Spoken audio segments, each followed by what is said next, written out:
সময়টা দেশভাগের। চারিদিকে হাহাকার পড়ে গেছে উদ্বাস্তু মানুষদের। কালই ভারতে এসেছে আজ 2 দিন, কিন্তু কোনো আশ্রয় সে এখনো জোগাড় করে উঠতে পারেনি। আর সবাইয়ের সাথে ভিড় করে সে থাকতে চায়নি, তাই সামান্য কিছু জিনিসপত্র সাথে নিয়ে পথে পথে ঘুরছে কালী। নিজের বাড়ি থাকতেও আজ সে উদ্বাস্তু। পথ চলতে চলতে একটা নির্জন শ্মশানে এসে পৌঁছায় কালী। শ্মশানটা গাছগাছালি আর আগাছায় ঘেরা। আশেপাশে কোনো বাড়ি ঘর নেই, শুধু একটা কুঁড়ে ঘর শ্মশানের এক কোণে খুবই জীর্ণ দশা নিয়ে অবস্থান করছে। দেখে মনে হচ্ছে ঘরটাতে কেউ থাকতে পারে। কিছু না হোক একটু জল তো পাওয়া যাবে। খাবারের আশা কালী অনেক আগেই ছেড়ে দিয়েছে। এগিয়ে গেল কালী।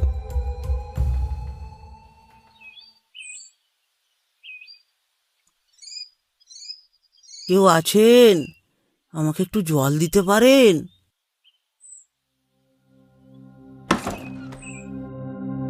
ঘর থেকে বেরিয়ে এলো একজন তন্ত্র সাধক। তার দেহ থেকে কেমন একটা জ্যোতি নির্গত হচ্ছে।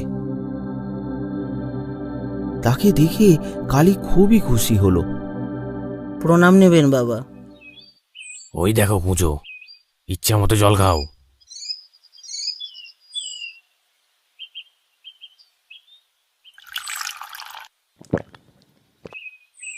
ধন্যবাদ বাবা, অসংখ্য ধন্যবাদ।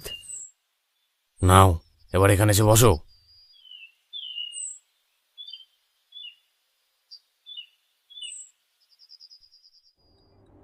এবার বলো তো কে তুমি, কোথা থেকে এসেছো? আগে আমি কালীপদ বাঘ, ওপার থেকে এসেছি। আশ্রয়ের খোঁজে পথে পথে ঘুরে বেড়াচ্ছি বাবা। তোমার আর কেউ নেই? না, সে ব্যাপারে আমি খুবই ভাগ্যবান। এই যদি আমার কেউ থাকতো, তাহলে হয়তো তাদের কষ্ট দেখে আমি আর বাঁচতে পারতাম না। এই যে কুঁড়েটা দেখছো, এটা আমার না, আমার এক ভক্ত বলরাম দত্তের। এই যে শ্মশান দেখছো, এটা খুবই পবিত্র আর জাগ্রত। আমি তাকে বলি, বাবা বলরাম, আমি কদিন শ্মশানে থেকে সাধনা করতে চাই।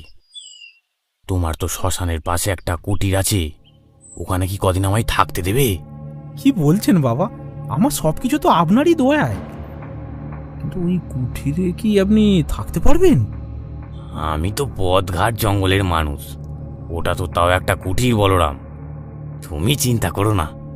আচ্ছা বাবা, তাহলে আমি প্রতিদিন গিয়ে আপনার সেবা দিয়ে আসবো। না, একদম না বলরাম, আমি একাকিত্ব পছন্দ করি। সাধনার সময় আমি কারোর সঙ্গে দেখা করি না। আমার কাজ হয়ে গেলে তোমায় খবর দেব। আপনার যা ইচ্ছা বাবা। এখন আমার কাজ শেষ, আজই সন্ধ্যায় আমি এখান থেকে চলে যাব। তুমি যতদিন না কোনো আশ্রয় পাও এখানে থাকতে পারো, তবে বলরামের কাছ থেকে অনুমতি নিয়ে। সে তো নিশ্চয়ই বাবা, আমি কালই বলরাম বাবুর কাছে গিয়ে অনুরোধ করব। হ্যাঁ, ওকে বলো আমার কথা, তাহলে হয়তো না করবে না। চলো, এখন কিছু খেয়ে নেবে, তুমি ক্ষুধার্ত। আপনার অশেষ দয়া বাবা, আপনার অশেষ দয়া।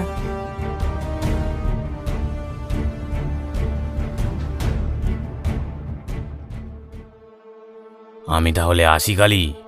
এই সন্ধ্যার সময় আপনাকে যেতে হবে, কাল সকালে গেলে হতো না বাবা? না রে, তা হয় না।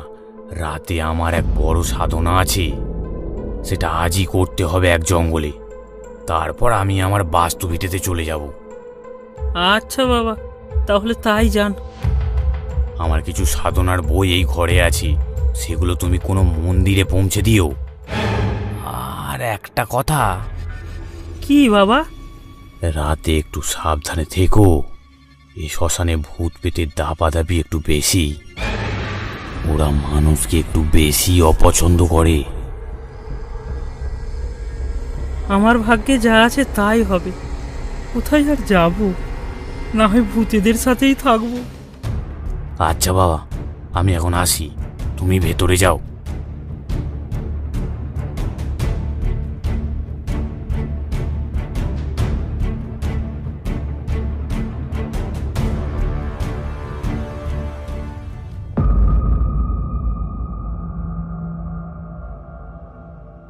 কালীপদ দাঁড়িয়ে থাকে। সে দেখতে থাকে শ্মশানের এক অদ্ভুত রহস্যময় পরিবেশ।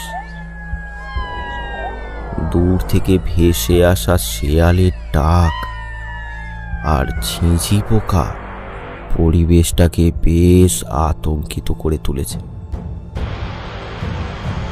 চারপাশে তাকিয়ে এসে কোনো জনপ্রাণী দেখতে পায় না, আর ভূত তো নয়। কালীপদ ভেতরে চলে যায়।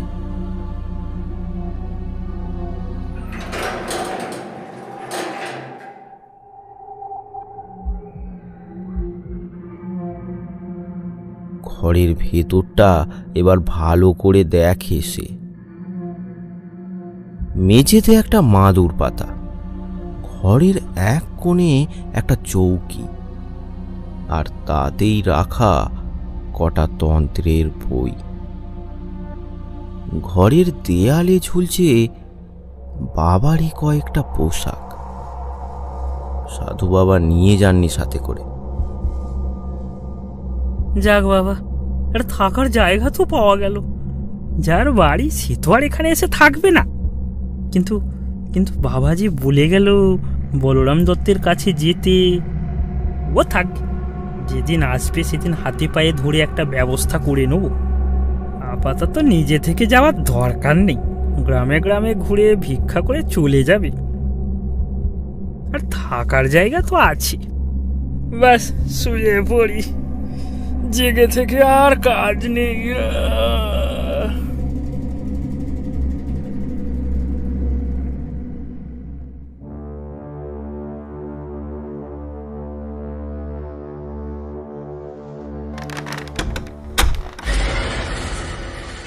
রাতে কিসের একটা বিকট শব্দে ঘুম ভেঙে গেল কালীর।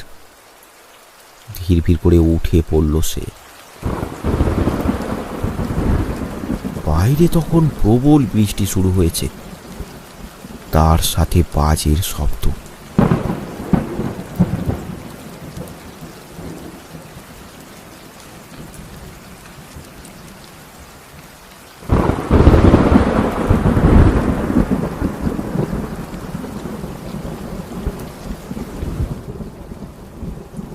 কিছুক্ষণ পর তার মনে হলো বাইরে কেউ যেন দোলনায় দুলছে। সেটা থেকে কচ কচ শব্দ আসছে।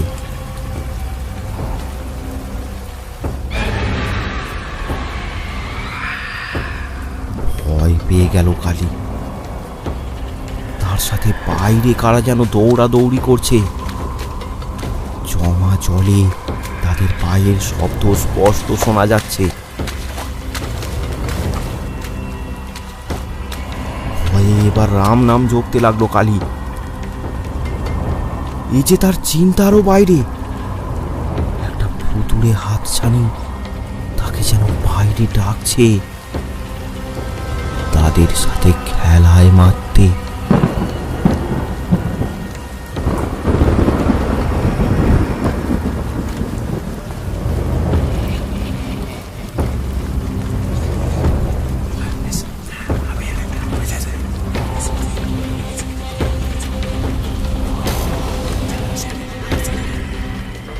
বেশ কিছুক্ষণ এইভাবে কেটে গেল।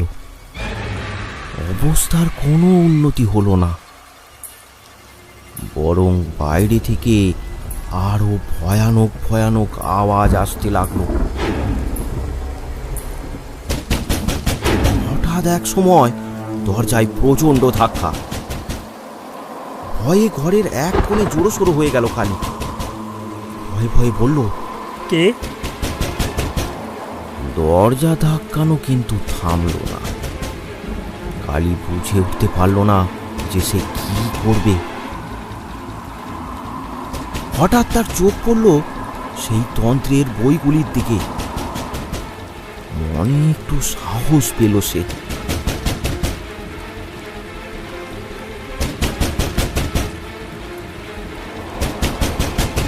সেখান থেকে একটা বই তুলে নিয়ে এগিয়ে গেল দরজার দিকে।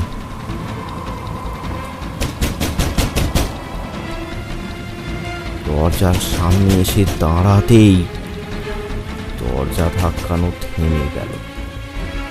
আশ্চর্য! কাঁপা হাতে দরজা খুলে দিল কালী। না, কেউ তো নেই। চারিদিকে বৃষ্টির খলখল শব্দ আর শোঁ শোঁ করে বয়ে চলা বাতাসের শব্দ। ভালো করে এদিক ওদিক তাকালো সে। হঠাৎ দরজার সামনে চালা থেকে লাফ কেটে পড়ল একটা কালো বিড়াল। আচমকা কালীর বুকের হৃদস্পন্দন বেড়ে দ্বিগুণ হয়ে যায়। কি সাংঘাতিক! একটু দূরে গিয়ে বিড়ালটা তার দিকে এক দৃষ্টে তাকিয়ে রইল। কালী দরজা বন্ধ করে দিল। ধুর, মনে হয় আমার মনের ভুল। যাই, শুয়ে পড়ি। বৃষ্টির ঠান্ডা আবহাওয়ায় ঘুম এসে গেল কালীর। আর তারপরই বাইরে আবার শুরু হলো সেই পৈশাচিক তাণ্ডব। তার সাথে কার যেন ক্রূর হাসি।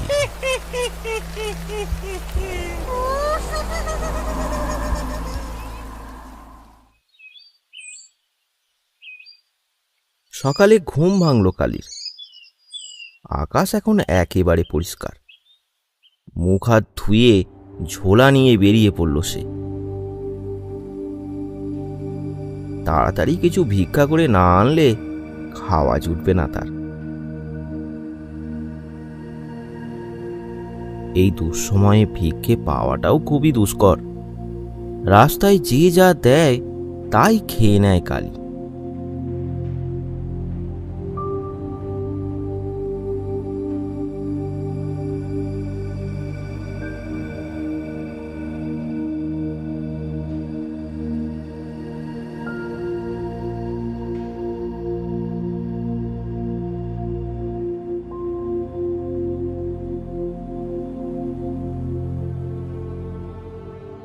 দিনের শেষে অল্প কিছু চাল আলু নিয়ে ঘরে ফেরে সে।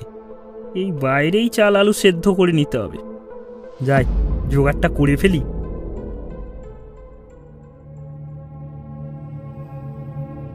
চারপাশ থেকে সে কাঠ কুড়িয়ে জড়ো করল। তবে সেগুলো যে মরার কাঠ তাতে কোনো সন্দেহ নেই।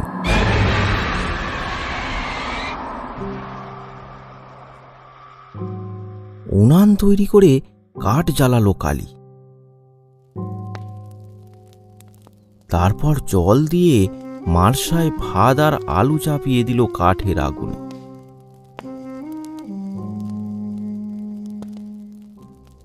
হঠাৎ কালীর কানে আসে একটা ফিস ফিস শব্দ। চমকে ওঠে সে। এদিক ওদিক তাকিয়ে দেখে না, কেউ কোথাও নেই। তবে যেন মনে হচ্ছে ঝোপঝাড়ের আড়াল থেকে তাকে যেন কারা এক দৃষ্টে দেখছে। দূর থেকে শেয়ালের ডাক পরিবেশটাকে আরো থমথমে করে দিচ্ছে।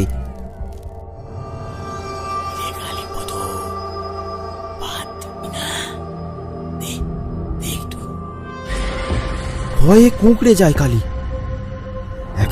কানের পাশে স্পষ্ট শুনেছে সে। মুখ ফিরিয়ে দেখে কেউ নেই।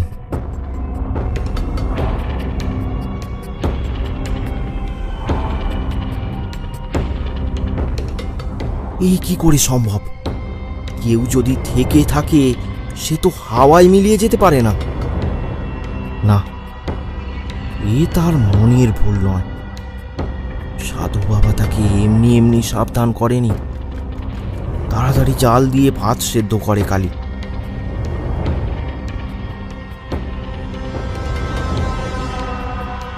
তারপর তাড়াতাড়ি ভাতের মালসাটা নিয়ে ঘরে গিয়ে দরজা বন্ধ করে দেয়।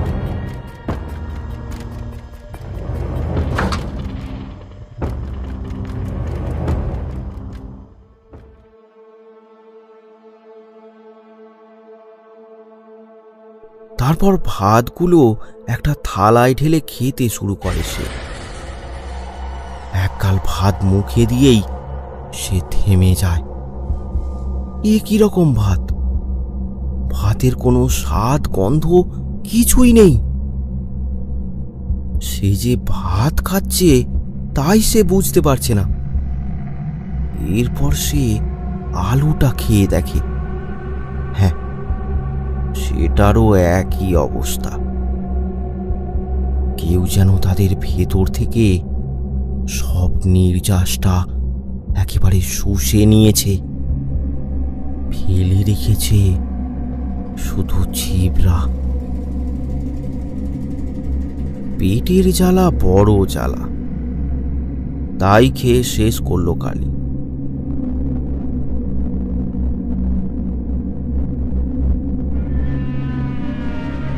তারপর বিছানায় শুয়ে ভাবতে লাগলো, এখানে থাকাটা কি তার ঠিক হচ্ছে? যে কোনো সময় ভূতের হাতে মারাও যেতে পারে সে। কি করা যায়? উপায় তো একটা ভাবতেই হবে, না হলে এই দুর্দিনে এই রকম আশ্রয় কি আর পাওয়া যাবে? ভাবতে ভাবতে ঘুম চলে আসে তার। ঘুমিয়ে পড়ে কালী।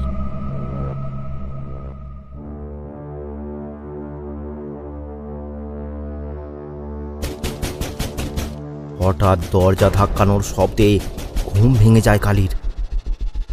চোখ খুলেই সে বুঝতে পারে আগের রাতের মতো বিভীষিকা তাকে গ্রাস করেছে। নানা রকমের ভয়ানক বিকট চিৎকার তার কানে আসতে থাকে। বিছানায় জড়সড় হয়ে বসে কাঁপতে থাকে কালী। এমন সময় চারপাশ কাঁপিয়ে দিয়ে একটা কণ্ঠস্বর শোনা গেল।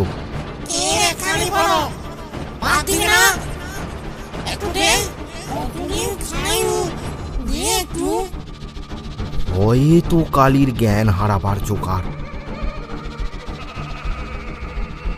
বাইরে যেন কারা দৌড়াদৌড়ি করছে, তার ঘরের চালে দাপাদাপি করছে।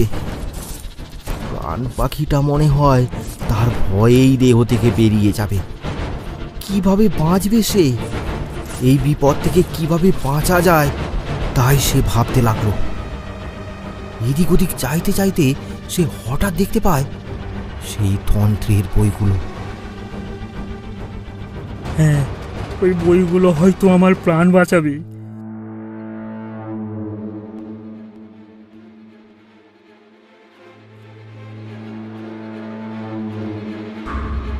সে তাড়াতাড়ি একটা বই নিয়ে মাদুরের ওপর বসে সেটা খুলল।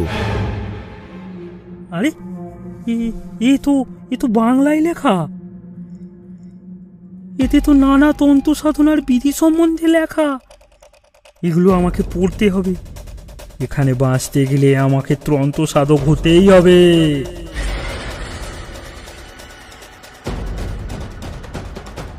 পড়া শুরু করলো কালীপদ।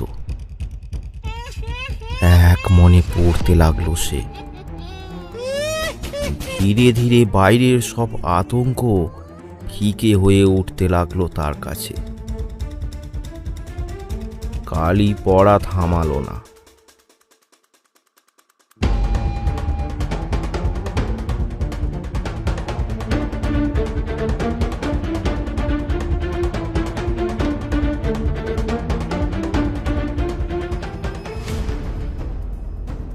সারা রাত সে বই পড়ে নানান তন্ত্র সাধনার ব্যাপারে জানল।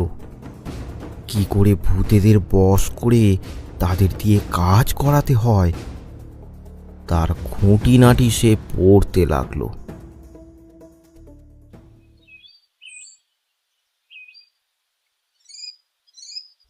সকালে যখন সে ঘরের বাইরে বেরোলো, সেটা তার জন্য এক অন্য সকাল। জ্ঞানে তার মন উৎফুল্ল। আজ রাত থেকেই আমাকে তন্ত্র সাধনা শুরু করতে হবে। যাই, কিছু ভিক্ষা করে নিয়ে আসি। পেট যে কারো কথা শোনে না, তাই ঝোলা নিয়ে বেরিয়ে পড়ল কালী।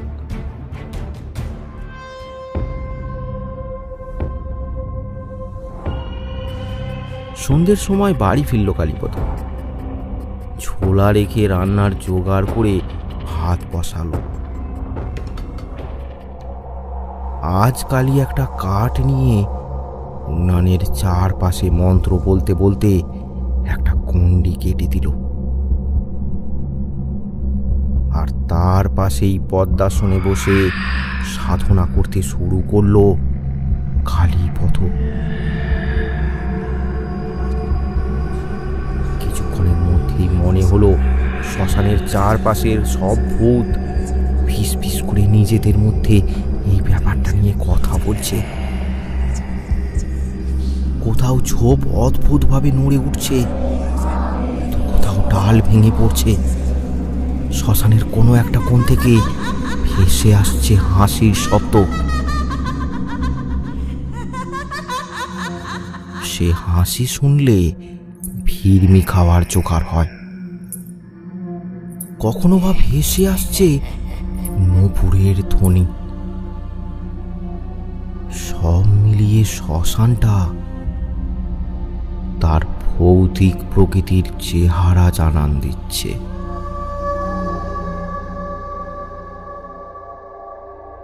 এইভাবে প্রায় 1 ঘন্টা কেটে গেল।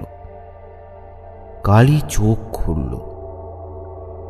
রান্নাও তার সম্পূর্ণ হয়েছে। ভাতের সরাটা নিয়ে সে ঘরের ভেতরে চলে গেল।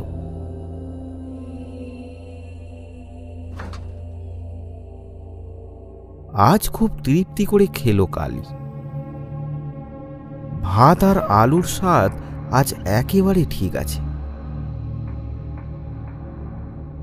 তার উপরে সাধনা করে অন্তরে সে অনেক তৃপ্তি লাভ করেছে, তাই খাওয়ার পর ঘুমও চলে আসে খুব তাড়াতাড়ি।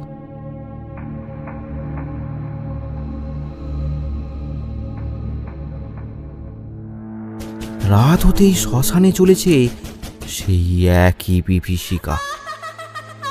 শ্মশানটা যেন একটা ভুতুড়ে রাজ্য, আর কালী সেখানে অবৈধ অনুপ্রবেশকারী। কিন্তু আজ আর কালীর ঘুম ভাঙল না, আরামে ঘুম দিল কালী।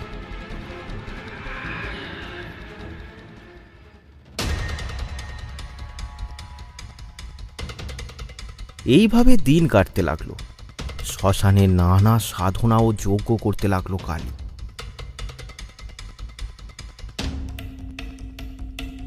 ধীরে ধীরে সাধনায় সে সিদ্ধি লাভ করতে লাগলো।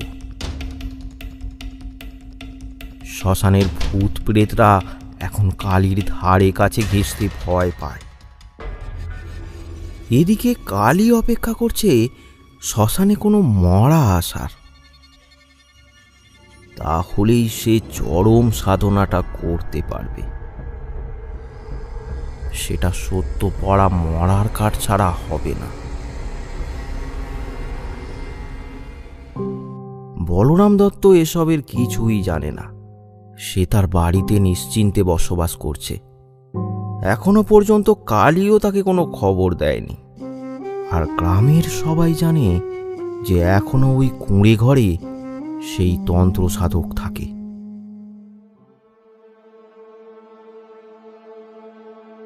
ভিক্ষে করে কালীর বাড়ি আসতে সন্ধে হয়ে যায়। সেদিনও তাই হলো। বাড়ি ফিরে ঘরের ভেতরে বসে একটু জিরিয়ে নিচ্ছিল কালী।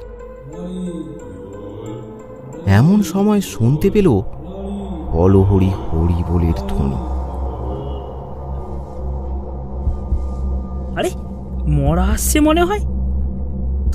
তবে কি আজই আমার সাধনা সম্পন্ন করতে পারবো? হ্যাঁ, এই সুযোগ হাতছাড়া করা যাবে না। ঘরের ভেতর সাধনার সরঞ্জাম ও জিনিসপত্র কালী একটু মিলিয়ে নিতে লাগলো। সুরা, আটা, মাংস সবই তার আগে থেকে আনা ছিল, কারণ এই সব সুযোগ যে হঠাৎ করেই চলে আসে এটা তার জানা ছিল।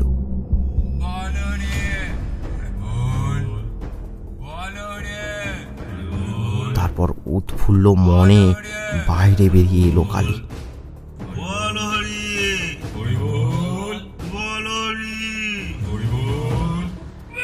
ছজন মরা নিয়ে এসেছে। এই নেপু, কাটার ব্যবস্থা করতে হবে তো নাকি? চল। আরে দাঁড়া না, শ্মশানে যখন এসেছি চল বাবার সঙ্গে একটু দেখা করে আসি। হ্যাঁ ঠিকই বলেছিস, চল একটু দর্শন করে আসি বাবার। এই মনস্থির করে তারা কুটিরের দিকে যেতে লাগলো। কুটিরের সামনে পৌঁছে তারা কালীকে দেখে একটু অবাক হলো। তো তুমি কে? বাবা কোথায়? আমি কালীপদ। কাকে খুঁজছেন বলুন? বাবা এই কুটিরে সাধনা করতেন, উনি কোথায়? উনি আমাকে এখানে থাকতে বলে চলে গেছেন ওনার বাড়ি। তা আপনি কি বনরামকে জানিয়েছেন? কেন, আপনারা জেনে কি করবেন? আপনাদের কিছু সমস্যা আছে তাতে? না না, আমাদের আর কি সমস্যা থাকবে? আমরা মোড়া পোড়াতে এসেছি, তাই করি। চলো চলো হে নেপু। কোথাকার কে তার কুটিরে এসে আস্তানা গেড়েছে, জানাতে তো হবেই।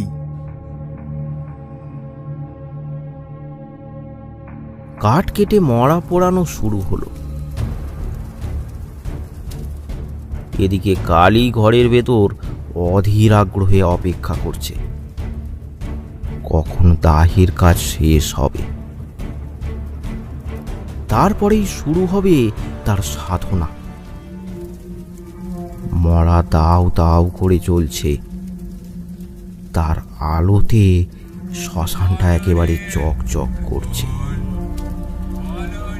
মাঝে মাঝে বলো হরি হরি বলের ধ্বনিতে চারপাশটা কেঁপে উঠছে।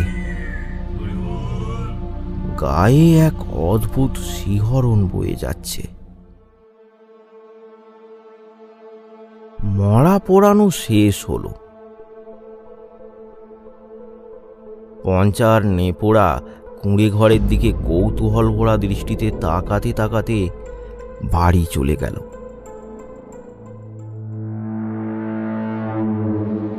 আর দেরি করল না কালী। দেয়ালে ঝোলানো তান্ত্রিক বাবার পোশাক রুদ্রাক্ষগুলো পরে নিল সে।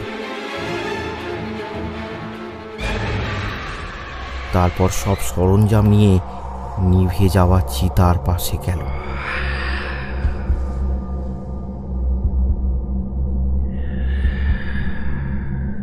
আধ ফোড়া কিছু কাঠ দিয়ে সে আবার চিতা জ্বালালো।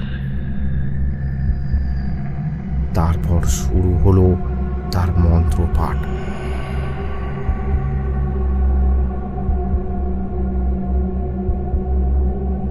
তার পাশে রাখা একটা সরায় সুরা, আর একটাতে মাংস, আর একটা পাত্রে মাখানো আটা।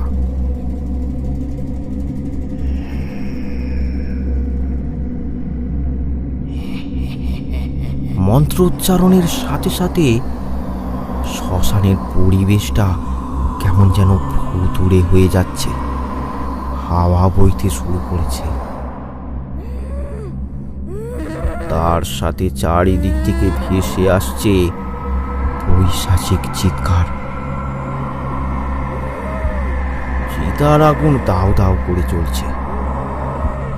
কালী আটার গোলা হাতে চ্যাপটা করে আগুনে দিয়ে রুটি বানাতে শুরু করলো। সাথে সাথে চারিদিক থেকে শোনা গেল অশরীরীর কণ্ঠস্বর।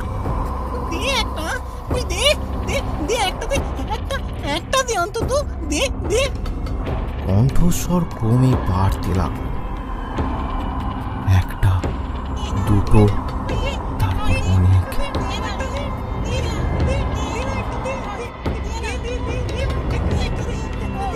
খালির চারপাশ থেকে করুণ আর্তনাদ ভেসে আসছে। কালী একেবারে চুপ, সে রুটি বানিয়েই চলেছে। কিছুক্ষণ পর একটা অদ্ভুত বিভৎস ভয়ঙ্কর মূর্তির আবির্ভাব হলো। সে কালীকে জিজ্ঞাসা করলো,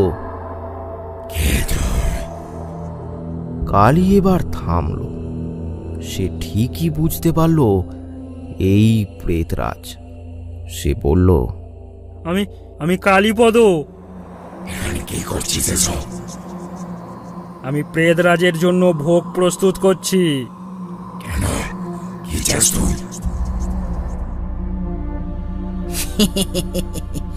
আপনিই তো প্রেতরাজ, আপনার তো কিছু অজানা নয়। এই ভূতেরা আমায় ভারী বিরক্ত করে, আমি এদের প্রভুত্ব চাই। তাই নাকি? তবে জানিস তো, এ হলো আগুন নিয়ে খেলা। যে কোনো সময় তুই সেই আগুনে ঝলসে যাবি। আমি প্রস্তুত। দে তবে ভোগ নিবেদন কর। মনের আনন্দে ভোগ নিবেদন করল কালী। প্রেতরাজকে সে সন্তুষ্ট করেছে। এখন থেকে সব ভূত প্রেত তার বশে। কিন্তু এসবের মধ্যে কখন যে তার মনে অহংকার বাসা বেঁধেছে তা সে ভুনাক্ষরেও টের পায়নি।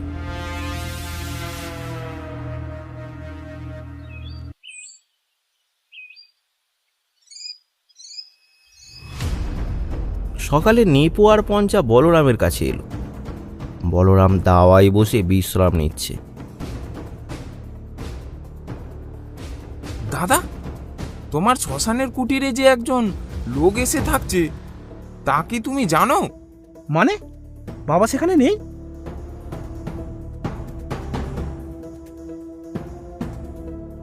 বাবা তো এমন সিদ্ধান্ত নেবেন না। আমার কুটিতে থাকবে অথচ আমাকে জানাবে না। কে সেই উঠবু? চেহারা দেখে তো উদ্বাস্তু বলেই মনে হচ্ছে। খুব সাবধান, সব দখল হয়ে যাবে কিন্তু, বলে দিলাম। না, তো ভালো কথা নয়। চলো তো দেখি। হ্যাঁ, চলো চলো, তাই দেখা যাক। তিনজন এইসব আলোচনা করতে করতে রওনা দিল শ্মশানের দিকে।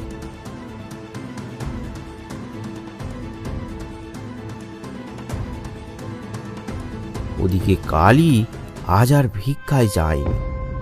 সে এখন পুরোপুরি তন্ত্র সাধক। তার চোখের দৃষ্টি যেন একেবারে পাল্টে গেছে। সে ঘরের বাইরে বসে সাধনা করছে।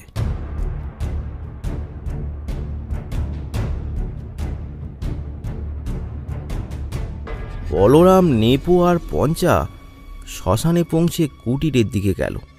কালীকে দেখে তারা তো একেবারে আরে, তোরা না বলেছিলি এ উদ্বাস্তু? এই যে তান্ত্রিক। বলরামের কথা শুনে চোখ খুলল কালী। হ্যাঁ হ্যাঁ, আমি তান্ত্রিক। আমি প্রেত সিদ্ধ কালী তান্ত্রিক।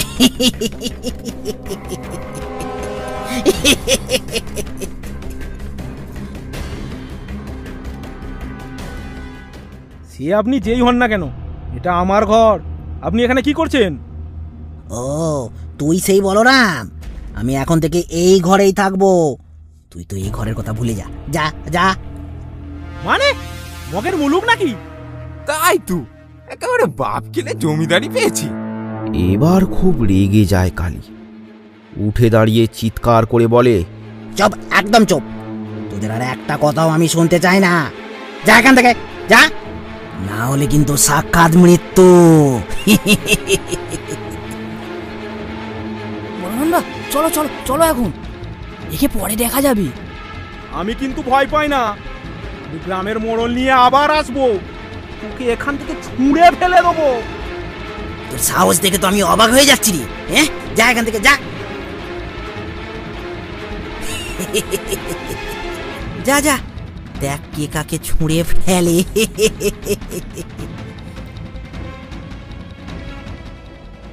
সবাই সেখান থেকে চলে এলো।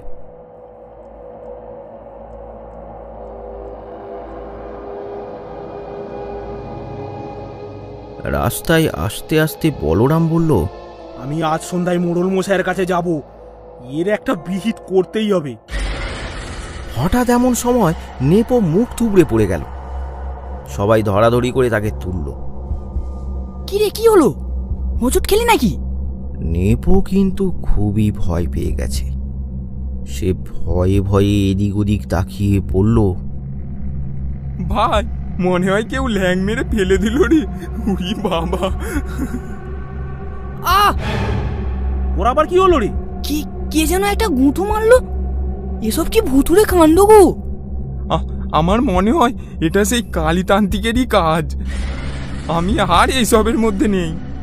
আমাকে ছেলে পুলে নিয়ে ঘর করতে হয়। বলরাম দা, আমরা আসছি বুঝলে। দুজনেই ভয় পেয়ে বলরামের সঙ্গ ছেড়ে দিল।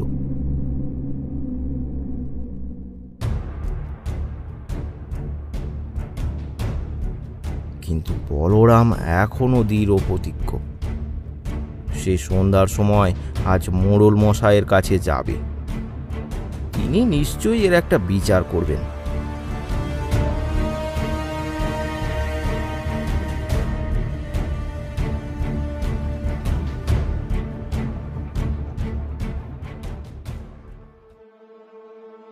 বলরাম সারাদিন বাড়িতে বসে চিন্তা করতে লাগলো। কে, কেনই বা আমার কুটির দখল করে আছে? আর বাবাই বা আমাকে কিছু না বলে কেন চলে গেল? আর ওই তান্ত্রিক, তার কি সত্যিই অনেক ক্ষমতা? সেই ভয় দেখিয়ে নেপার পঞ্চাকে আমার কাছ থেকে সরিয়ে দিল। সে যত বড়ই তান্ত্রিক হোক না কেন, আমার ভয় কি? বাবা তো আছেন, আমার ভরসা।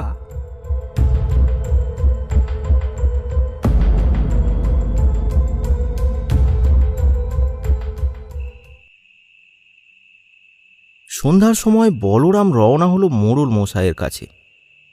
তার বাড়ির রাস্তায় একটা বাঁশ বাগান আছে। বলরাম বাঁশ বাগানের কাছে এসে থমকে দাঁড়িয়ে পড়ে।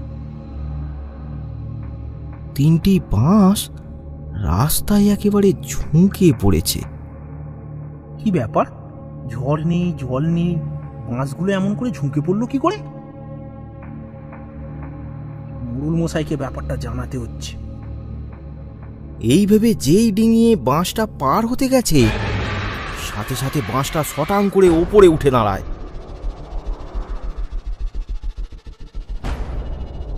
অল্পের জন্য প্রাণে বাঁচে বলরাম। সাথে সাথে শোনা যায় একটা পৈশাচিক হাসি। নির্জন রাস্তায় বলরাম একা দাঁড়িয়ে রীতিমতো ঘামতে থাকে। তারপর তার কি মনে হলো, সে গুরু মন্ত্র জপ করতে লাগলো। তাতে কাজও হলো। কিছুক্ষণের মধ্যেই বাঁশ দুটো ওপরে উঠে গেল। সাথে সাথেই বলরাম দৌড় মারল মোড়লের বাড়ির দিকে।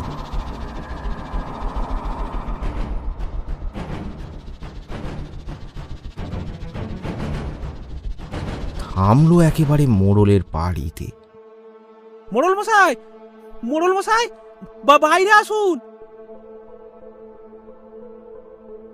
কি হয়েছে বলরাম? এত ব্যস্ত কেন? সাংঘাতিক একটা বিপদে পড়েছি। এইমাত্র মরতে মরতে বেঁচেছি। বলো কি? ব্যাপারটা একটু খুলে বলো তো। আগাগোড়া সব ব্যাপারটা খুলে বলল বলরাম। মোড়ল মশাই সব শুনে বললেন, এই যে সাংঘাতিক ব্যাপার, কিন্তু তাই যদি হয় আমি কি করব বলো তো? এ তো দেখছি যে সে লোক নয়, এ একেবারে সিদ্ধতান্ত্রিক। তাহলে আমি এখন কি করব? আজকে আমার সাথে এমন হচ্ছে, কাল যদি ওই তান্ত্রিক গ্রামের লোকের সাথে এমন করে, তখন কি হবে? হ্যাঁ তাই তো, তুমি একদম ঠিকই বলেছ। এ বিপদ তোমার একার নয়, গোটা গ্রামের। কিন্তু কি করা যায় বলো তো? আমিও তাই ভাবছি মোড়ল মশাই। আমিও তাই ভাবছি। আচ্ছা, তোমার গুরুদেব সেই বাবা এখন কোথায় বলো তো? শুনেছি তিনিও নাকি সিদ্ধ পুরুষ। হ্যাঁ, একদম ঠিক, কিন্তু মুশকিল হলো তার এক জায়গায় থাকা পছন্দ না। তিনি কোথায় কখন থাকেন তার কোনো ঠিকানা নেই, তবে বাড়ি একটা আছে ওনার। তবে তাই যাই, চলো, যদি ওনার দেখা পাই। বলছেন? এছাড়া আর কোনো উপায় নেই।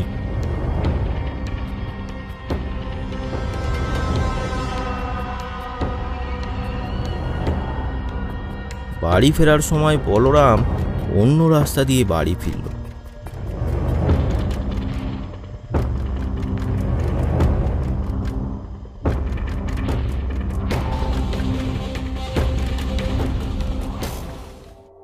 আচ্ছা তাই নাকি?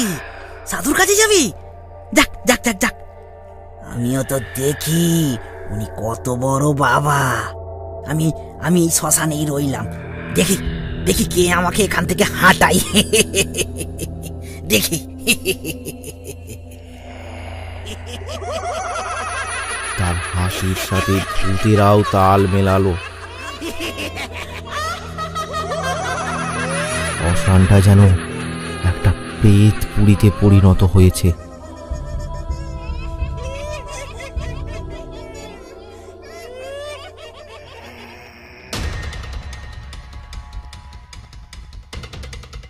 সকালে বলরাম ও মোড়ল মশাই তান্ত্রিক বাবার কাছে রওনা দিল।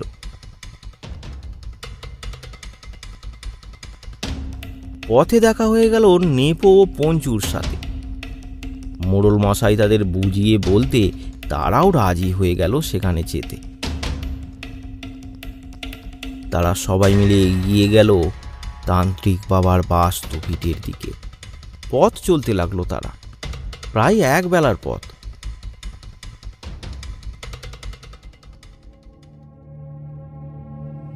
এখন বাবাকে ওখানে পাওয়া গেলে হয়। না পাওয়া গেলে খুঁজতে হবে, খুঁজলে কি না পাওয়া যায়। একদম ঠিক বলেছ পঞ্চু, ওনাকে না পাওয়া গেলে গ্রামের যে কি হাল হবে তা কে জানে। আমাকে ল্যাং মেরে ফেলে দেওয়া? দাঁড়া, তোর বাপের কাছে যাচ্ছি, তোর ব্যবস্থা হবে।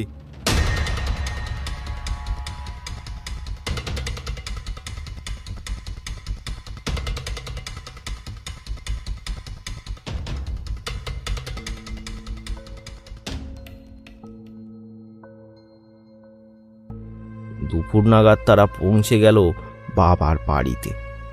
ভগবান সহায় হয়েছেন, উনি বাড়িতেই আছেন। বাবা, আপনাকে দেখে আমরা যেন প্রাণ ফিরে পেলাম। কেন রে, কি হলো আবার? বলরাম ও সবাই মিলে সব ঘটনা খুলে বলল।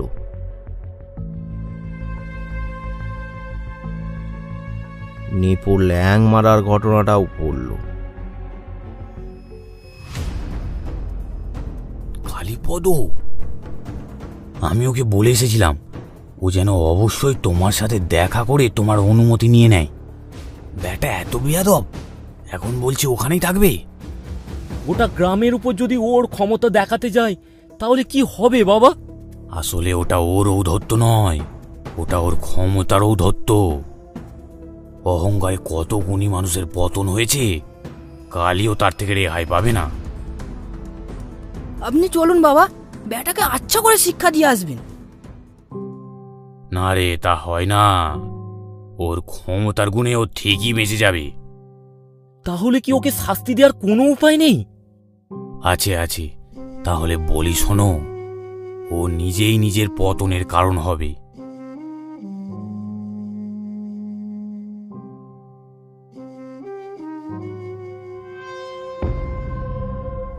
পরিকল্পনা মতো বাবা বলরামকে মন্ত্র পড়ে রক্ষা কবচ পরিয়ে দিলেন।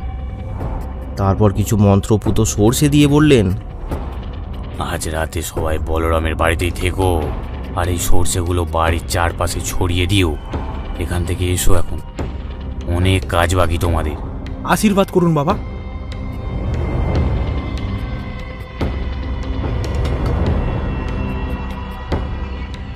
সবাই এবার রওনা দিল শ্মশানের দিকে। শ্মশানে গিয়ে ওই কালীতান্ত্রিককে বলে দিতে হবে যে তার আর এই শ্মশানে থাকা যাবে না। সবাই তাড়াতাড়ি পা চালালো। শ্মশানে পৌঁছে সবাই দেখল কালীতান্ত্রিক শ্মশানে বসে ধ্যান করছে। সবাই এগিয়ে গেল তার দিকে। এই যে কালীতান্ত্রিক, কান খুলে শুনে রাখ, আর একদিন সময় দিলাম তোকে। তার মধ্যে এই শ্মশান ছেড়ে যদি তুই না যাস, তোকে আমরা মারতে মারতে এই গ্রাম ছাড়া করে দেবো। তাই নাকি? হ্যাঁ, এত সাহস তোদের আমার সামনে দাঁড়িয়ে উঁচু গলায় কথা বলিস? জানিস আমি তোদের কি করতে পারি? করে দেখা না, ঢপের তান্ত্রিক একটা। একেবারে পুরো ঢপবাজ করে দেখা না, দেখা। দেখ, তোর দাদাগিরি অনেক হয়েছে, আজকের দিনটাই তোর হাতে আছে। ভালো চাস তো এখান থেকে চলে যা। চলে যা, চলে যা। ই না যাই, ওর মাথা ন্যাড়া করে ওর মাথায় ঘোল ঢেলে এখান থেকে তাড়িয়ে দেবো। কি বলেন মোড়ল মশাই? একদম ঠিক ঠিক, একদম ঠিক। চলো সবাই, ওর সাথে তর্ক করে কোনো লাভ নেই।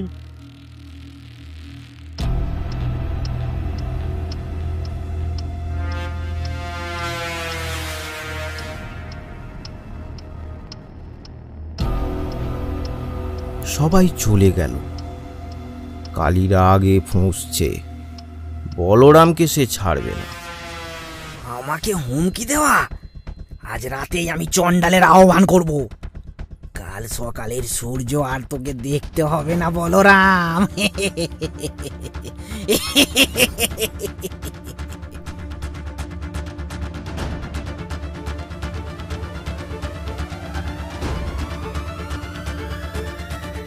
রাত হয়েছে। তারা চারজন বলরামের বাড়িতেই আছে। নেপো মন্ত্রপুত সর্ষে বলরামের বাড়ির চারপাশে ছড়িয়ে দিল। কি মনে হয় মোড়ল মশাই, কাজ হবে? মনে তো হয় হবে, এখন অপেক্ষা করা ছাড়া কোনো উপায় নেই। তারা চারজনে ঘরের মধ্যে জেগে বসে রইল। বাইরের পরিবেশটা একদম নিস্তব্ধ। মাঝে মাঝে দূর থেকে ভেসে আসা শেয়ালের ডাক সেই নীরবতা ভঙ্গ করছে।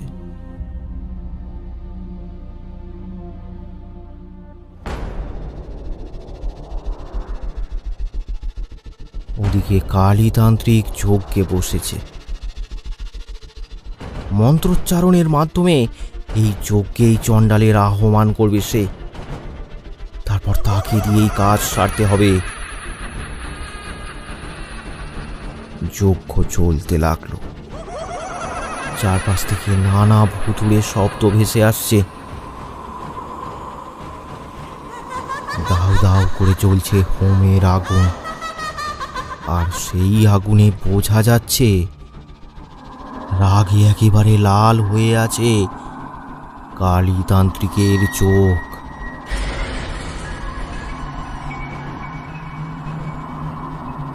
অনেকক্ষণ কেটে গেল। হঠাৎ একটা দমকা হাওয়া শুরু হলো। হোমের আগুনের ওপর আবির্ভাব হতে থাকলো একটা ভয়ঙ্কর মূর্তির। চণ্ডালের আবির্ভাব হয়েছে। কালী তার দিকে তাকিয়ে নির্দেশ দিল, তুমি ক্ষুধার্ত, যাও ওই বলরামের রক্ত খেয়ে এসো। সাথে সাথে সেই মূর্তি তীরের বেগে ছুটল বলরামের বাড়ির দিকে।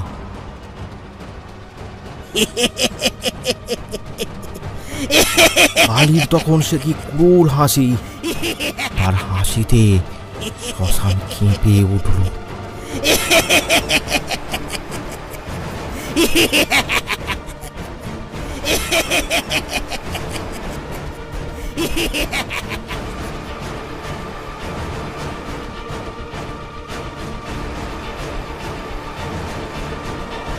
হঠাৎ বলরামের মনে হলো বাইরে ঝড় উঠেছে। মোড়ল মশাই, বাইরে ঝড় উঠলো নাকি? ঝড় নয়, ও এসে গেছে। ভয়ে বুক কেঁপে উঠল সবাইয়ের। বাইরে থেকে ভেসে আসছে একটা প্রচণ্ড হুঙ্কার। তার সাথে ঝোড়ো হাওয়া বলরামের বাড়ির চারপাশে পাক খাচ্ছে, কিন্তু ভেতরে প্রবেশ করতে পারছে না। কিরে পঞ্চু, ও যদি ভেতরে চলে আসে?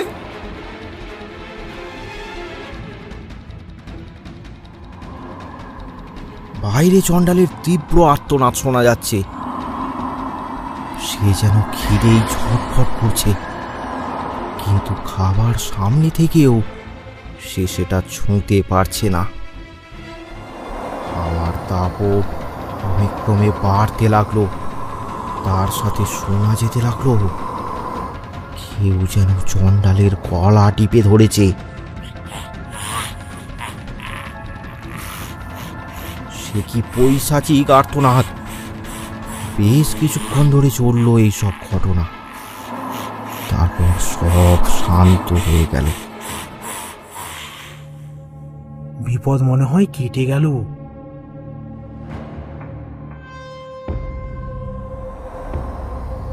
এদিকে চণ্ডাল খিদের জ্বালায় ছটফট করছে, তার চাই রক্ত।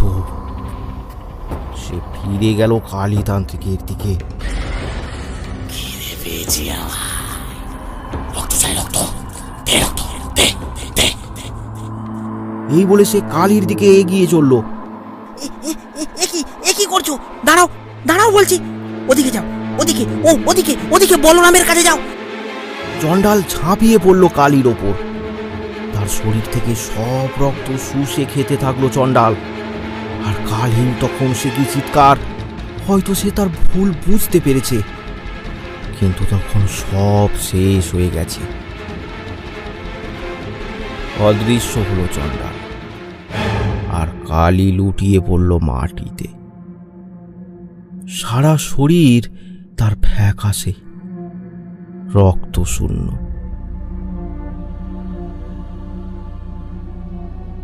সকালে গ্রামের সবাই শ্মশানে এসে দেখল কালীতান্ত্রিক মৃত অবস্থায় পড়ে আছে। তার চোখগুলো যেন ঠিকরে বেরিয়ে আসছে। বলরাম মনে করল বাবার কথাগুলো।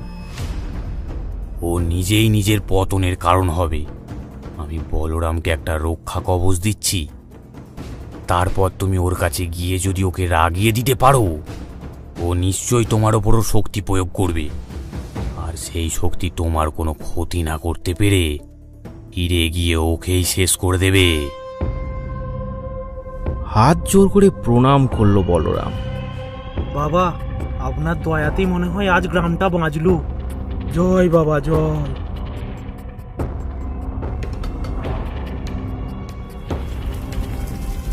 তারপর গ্রামের সবাই কালীর দেহটা দাহ করল।